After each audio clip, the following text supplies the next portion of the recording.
If you do not want to have to go to a government hospital, you need a medical aid. We all know just how difficult it is to choose a medical aid. If you ask for quotes from a number of people, you will get yourself horribly confused. So your first step is to deal with an accredited, independent healthcare broker like myself. I can give you comparable quotes and added service about the schemes and plans. And I know medical aids. I have a dedicated team in the medical aid to help you, always. And it costs the same as going direct. I charge nothing extra for my service. All I need is to process your application. So what do you do when considering joining a medical aid? First, you need to look at your budget.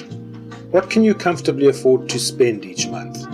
If you can't afford to join a comprehensive plan, then a hospital-only plan or a network plan may be better than nothing at all. Ask your GP or call your local hospital to see what they feel about a certain medical aid. Check the medical aid's solvency record.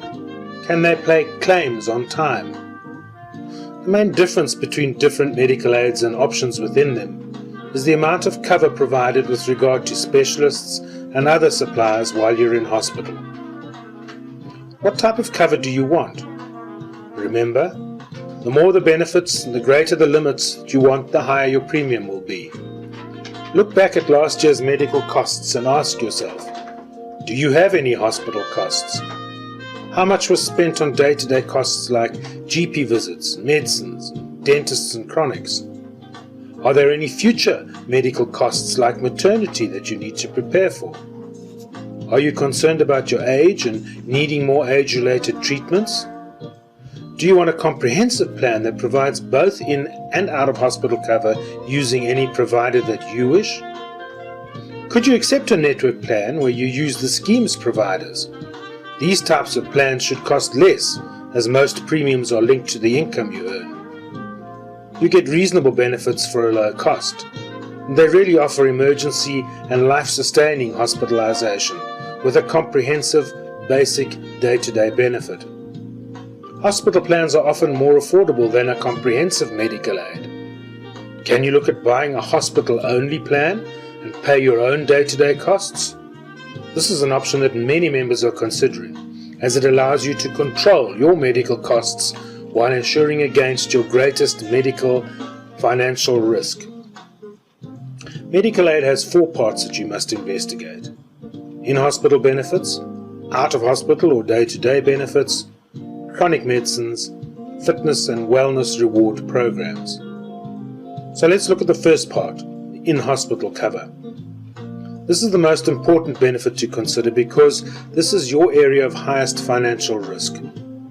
It's simply an insurance against something happening in the future.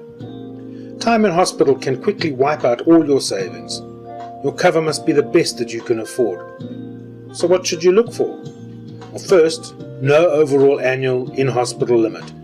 You don't know how long you may be in hospital or what that cost may be. It's really a risk to join a plan that limits hospitalization, so you need unlimited hospitalization. The second part, how much does the medical aid pay for in-hospital care? Private providers can charge up to 5 times the medical aid rate. How much does this medical aid pay? 1 or 2 or 3 times the scheme rate? How much is your potential shortfall? And then most medical aids ask you for co-payments when you have certain procedures done. What co-payments do you face with these medical aids? Seriously, consider our top-up. It will pay any in-hospital shortfall and any co-payment, as well as offering you a lot of other benefits, and it is really affordable. The third part, do they pay for casualty care? Care where you go to hospital but you're not admitted. And do they cover hospital procedures that can be done in doctors' rooms, like ingrown toenails, varicose veins? Are dangerous or high-contact sports like rugby covered? Is there a specialized dentistry benefit for children, like removing wisdom teeth? And how are diagnostic scopes, like MRIs and gastroscopes, paid? Do they pay them from your savings, or are they paid from the scheme? And is there a co-payment that you need to pay? What annual checkups do you or your family members require, such as mammograms or cholesterol tests and cancer screening? or bone density tests? Does the plan offer preventative treatment benefits? And then the day-to-day. How does the plan pay for costs like GP consultations, dental, medicines and glasses? Do you have a sum of money, called a savings account, from which to pay these costs? Or are there a set number of benefits like GP consultations or set dental treatments stated? The medical savings plan is designed to cover your day-to-day expenses. You have a fixed monthly amount into the savings account. Then the year's amount is credited to you in advance for your medical expenses in that year. There may be some limits as to just what you can spend that money on, like sunglasses. Most balances then roll over to your next year, so that you don't lose your savings.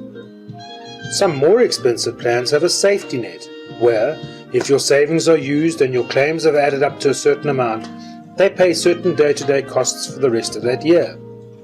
This is known as threshold cover. Some plans pay for network GP visits when your savings are used up anyway, so you never really have to worry. Plans can offer benefits and limits for defined treatments, like 2 tooth fillings or 4 GP consultations per year. I offer an excellent product called the Health Card to help you save for day-to-day costs. It's a debit card, so whatever you save in it is available for medical costs only. You can save from R100 a month. You can withdraw your money at the end of the year and spend it as you wish. This is one of the few ways that you can control your medical aid day-to-day costs. Medical aids must cover the 26 prescribed minimum benefit conditions. Each plan, however, has a list of medicines called a formulary.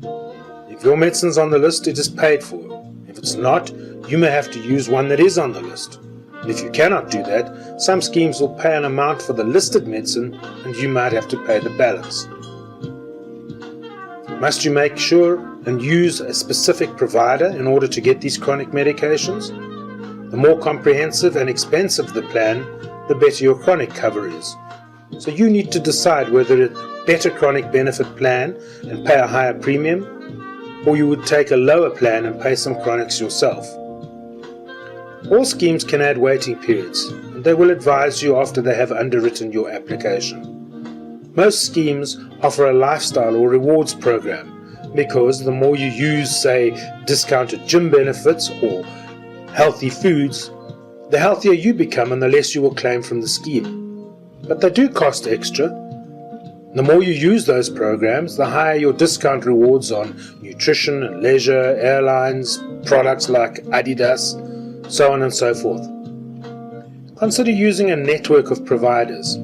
These plans cost less and offer good hospital and unlimited basic day-to-day care. They have income-related premiums, and they can be about half the cost of a normal comprehensive medical aid. You need to understand what your plan pays from risk and what it pays from your savings. You need to know how they pay GP and day clinics, and how they pay diagnostic scans, both in and out of hospital. You need to know what preventative screening benefits they pay for. Late joiner penalties are imposed by law. Anyone older than 35 needs to prove prior medical aid membership of a South African medical aid to reduce or waive that penalty. As you delay joining and get older, these penalties only get worse. Always make sure that you understand the rules of your medical aid, for what is not paid is as important as what is paid. Remember, it's a medical aid, not a medical paid. Use me. It costs you nothing extra, and I can assure you it will make your medical aid buying experience a pleasure. If you're interested, please go to my webpage www.peterpyburn.co.za/medical_aid.html.